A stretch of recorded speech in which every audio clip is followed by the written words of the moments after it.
Okay, so this is a story my mom told me when I was a teenager. I've told friends, and every one of us get flashbacks to thinking about it when lying in the dark or alone. Just really shit pants scary stuff. I don't know if you guys will agree. My mom worked in a social club as a barmaid in the 80s and 90s. She always remembers it as a great place, friendly with the regulars and other staff.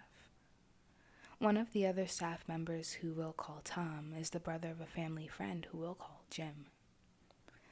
My mom had been friends with this family for decades, but they kind of lost touch, so I didn't meet Jim until I was about 16.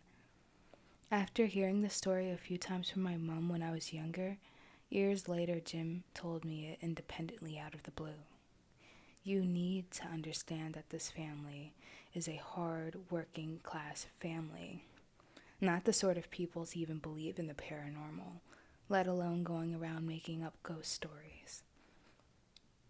Back to the story.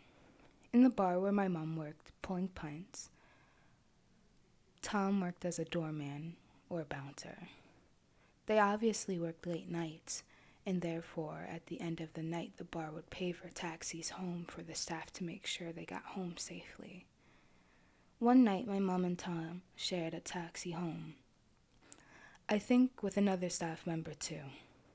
Tom was dropped off first, then the other staff member. Because my mom lived in a cottage outside the city, she was always the last one to get home. Tom had been dropped off at a friend's house instead of his own.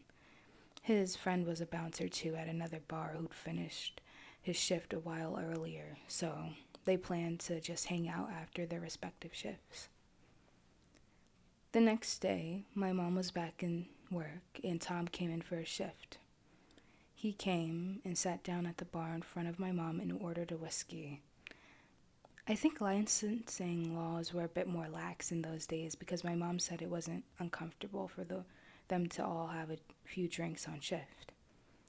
She started chatting to him as normal, and she said he seemed really quiet and didn't look as if he'd gotten much sleep. After some coaxing, he told her that something had happened. The story his brother Jim had told me 20-odd years later. After his shift, Tom had gone up the lift in the multi-story to his friend's flat, knocked on the door, and waited. A few moments later, his friend, whose name I can't remember, so we'll call him Steve, came to the door and invited Tom inside. They walked into the house, and Steve asked Tom if he fancied a coffee, which he accepted. Steve told him to grab a seat in the living room while he made their drinks. Tom took off his coat and hung it up at the door as Steve headed into the kitchen. Tom then walked to the hall and into the living room where he saw that Steve's neighbor and her daughter were already sat watching television. Tom greeted them and the mother turned and smiled to acknowledge him. He sat down and started making small talk, as he'd never met these girls before and they weren't exactly the most chatty, just nodding and smiling. After not getting much of a response, Tom just sat with them and watched TV. After a few minutes or so, the woman and the daughter stood up out of their chairs and got on their hands and knees and started army crawling across the floor. Perplexed, Tom stood and walked into the kitchen and said to Steve something along the lines of, "What the fuck are they doing? Have they been drinking?" To which Steve replied, "Thank God, you can see them too." Tom was obviously freaked out and went back into the living room to see that they were both gone. Apparently, this was a regular occurrence for Steve, who thought he was going mad and having hallucinations until then.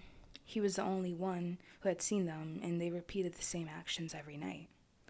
After a bit of digging, they found out there had been a fire some years before in the flat where a woman and a daughter had died. Steve wasn't too disturbed apparently and just got used to them, and sometimes chatted away to them because he didn't feel threatened, which is cute, I guess. This story gives me absolute goosebumps every time it's told. And I got them to write. I got them now from writing it down.